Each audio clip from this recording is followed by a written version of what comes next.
وما سنتين السلام عليكم وما سنتي دمان ولا لهيغا غاليغا marka hore assalaamu calaykum waraxmatullaahi wabarakaat marka xiga waxaan salaamayaa dhammaan siyaasiyiinta odayaasha dhaqaatiirta aqoon-yahanada dhalinyarada ururada haweenka ee dhammaantood ka tirsan beesheena beesha waxaan halkan ka salaamayaa si gaar ah u salaamayaa odayaasha ee isku soo abaabulay ama isku hoolay inay dhisaan dawladda qabiil state una bixiyay waqtigooda waxaan kaloon salaamayaa dadka qurbaha ka yimid ahna beesheena sharafta inaga mudan ee nagu caawiyay dhaqaalihi aan ku sameyn lahayn dawladeena cusub ee qabiil state waxaana mahad iskale marka hore dadkii keenay fikirkan oo aan ka mid ahay aniga maantana aad ii doorateen madaxweynihiina waa ku mahadsantihiin iyadana mahadsanidin wax kale tamahan waxaan halkan u soo istaagay madaxweynaha sameeysanay kaliya waxba nooma tarto maadaama ay doorateen doorashada ay doorateen waxa laga yaabaa dad badan oo ka mid ah beesha inaysan ogeen ujeedada la igu doortay maxaa loo doortay muxuu beesha u qabtay dad waa laga yaabaa inay isweydiiyaan haddaba waxaan jeclaan lahaa wax qabadkayga iyo xilkan sidaan ku qaaday odayaasha iyo beesha igu dhiibeen inaan wax idin kaaga taataabto adinkoo maadsan maadaama aan nahay kaligeen aan u maleynayo inaysan nagu jirin qof kale wariyaasha waa beesheena TV-ga waa beesheena ka socda qolada barnaamijka qaban qaabis waa beesheena miyay nagu jirtaa qof aan qabiilkeena ahayn horta waa maasantiin sirta waan isku qarsan karnaa aniga horta magacayga waxaa la yiraahdaa mudane xildoon tuug wiliis dadkoo dhici jiray maasantiin waxaan rabaa inaan idin sheego inaan ahay ninkii ugu horeeyay isku u istaaga ama dhiigiisa u hura beesha inay horumarto heerna gaarto waxaa ogsoontihiin 20 sano oo wadanka burburka oo ka jiray annaga gobolkeena raaxan ku joognay ceelal biya waa bililiqeysana waa dhacnay waa ogtihiin qabiilkii deganaa xaafadaas inaan ka guurinay habeenimo weerar aan ku qaadnay 7 ugu dilnay 20 aan ka qabanay inta waa ogtihiin oo maleeyaa waa maasantiin intaaba waxaa keenay nin dhiig leh oo karti leh dadaalka maalinkaas aan waday wax kale ma ahayn waxaan rabay in beesha magac ay yeelato dawlad dhisato mar walba marxaladda taagan inay mid ugu horeysa ay ka noqoto falilaahi alxamdu waa noqonay ilaahay baa mahadaas iska leh waa noqonay waxaan kaloo idin sheegayaa maanta xil baa ii doorateen dawladda qabiil sida ii doorateen waa maasantiin dhibaato ma lahan waxaa loo baahan yahay in horta waxa mahad inaan noqonay dawladii koowaad ee loo doortay state in anaga noqono dawlad heesihii loo sameeyay waa arkay fanaaniinta beesha waa u mahad celinaya heesa badan oo maasha Allah ay sameeyeen waxaan rabaa dawladda mar dhow doorasho dhici doonto dalka Soomaaliya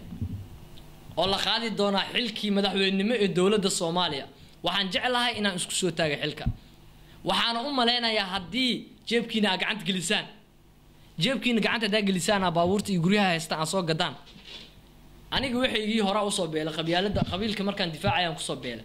maanta waxa loo baahan yahay maadaama beel aanu nahay in adinkana wixiina aad soo bandhigtaan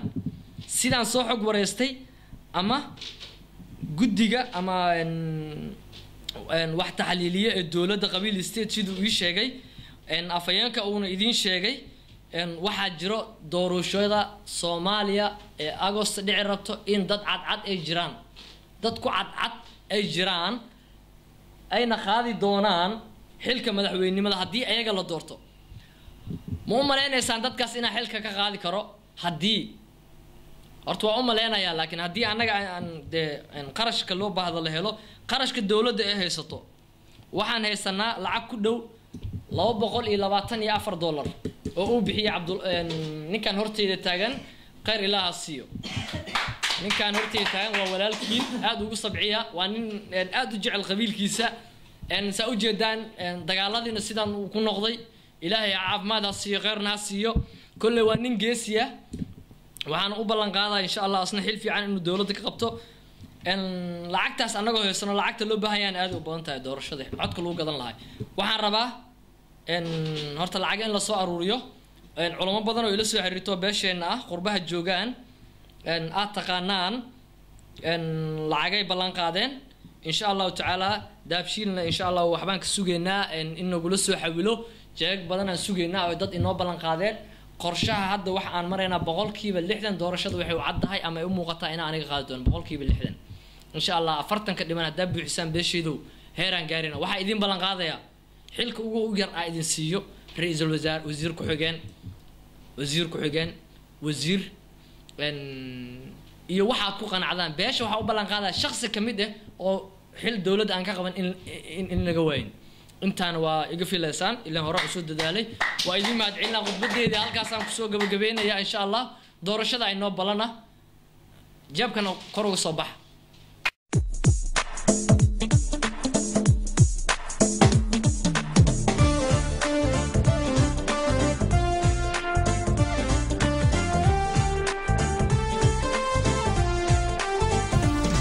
السلام عليكم ورحمة الله وبركاته وين السلام دمان أمد الصوماليات السلام عليكم ورحمة الله وبركاته ما أنت واحد أنو فرنا شركي صومالي وين قرن كأها أكو دورانيني مدحويني مدى إن كستو عن كمدها مشرحين الصومالية دي اسكسو شرحي حلقة قرن نمو دولة الصومالية أنيقو مدانا قليرو قلوعو قطرس waxaan jecelahay inaan noqdo midka ugu horeeya ee ku guuleysta xilka Soomaaliyeed in kasto rag badan ama dad badan oo isu soo sharaxeen xilka Soomaaliyeed ay jiraan laga yaabo dad iga fiican inta badan inay jiraan rajadeyda iyo kalsoonida aan isku qabo iyo sida aan u arko markaan fiiriyo siyaasadda Soomaaliyeed ma u maleynayo horta qof iga fiican ama shakhsi ahaan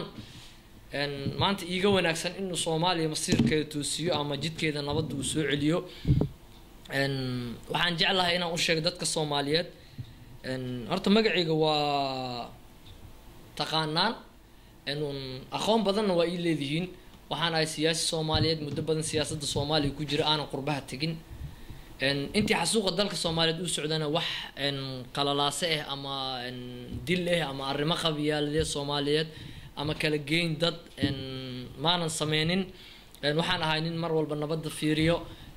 howlo badan Soomaaliya nabadeynteeda ka qabtay shirar badan oo Soomaali isku keenay abaabulay dadaalo badan sameeyay kastoo wax badan ay dhicisooween xitaa shirkan maanta aan u jeedaan ama